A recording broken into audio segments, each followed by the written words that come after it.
the Generic Geriatric Cyclist. Episode 19, The Horror of Lycra. Hello, I'm the Generic Geriatric Cyclist. Welcome to today's episode, Episode 19, The Horror of Lycra. Enter if you dare.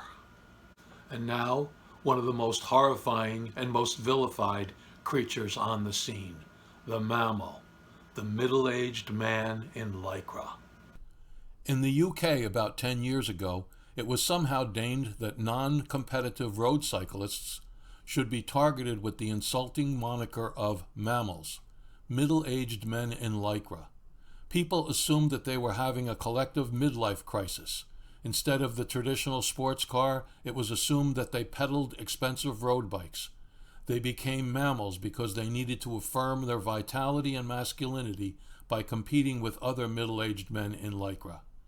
They were also criticized for spending a lot of money on bikes and cycling gear in general, as if cyclists and other demographic groups don't spend loads of money. But when mammals were studied by science, like all other living organisms, it was found that it wasn't competition or lost youth they were after, it was stress reduction and social connection, along with health and fitness. They also found out that these cyclists benefited from setting concrete goals and then attaining them, something that's often absent from the types of jobs that most of us do. The term lost much of its original pejorative connotation as middle-aged cyclists embraced it. For the most part, ridicule morphed into good-natured humor. Now there are movies and songs about mammals. Who knew? First, there were just a few of them, an over-the-hill cyclist stuffed like a sausage into skin-tight Lycra. Then there were more of them. We saw them cycling in groups and drinking coffee at roadside cafes. What was once a minor annoyance has now become an infestation. Who are these people, and why are they offending our aesthetic sensibilities? One of the few things that are more horrifying than seeing people in skin-tight Lycra is having to wear skin-tight Lycra yourself. But to get to where you want to go in life, you have to face your fears and conquer them. So here goes. Without even realizing it, we've internalized all of the fat shaming we've seen occur during our lifetimes. And now that our bodies don't resemble Greek statues, we take it out on ourselves.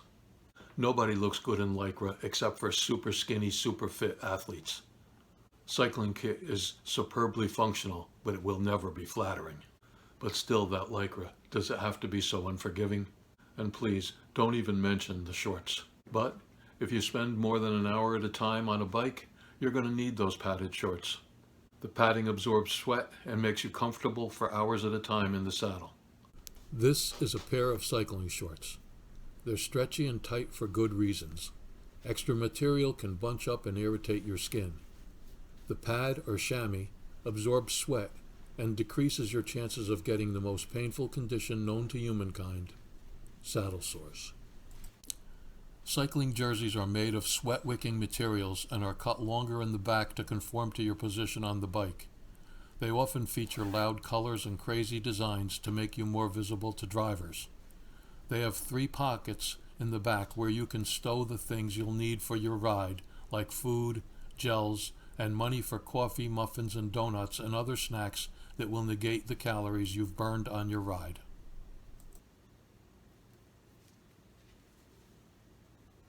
Still shy about wearing Lycra cycling kit? Then I'll have to set an example.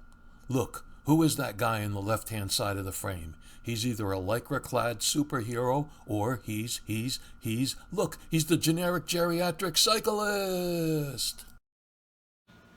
So long, and thanks for watching. I hope you weren't traumatized by today's episode. Next week, I'm sure it will be less scary. So, once again, so long.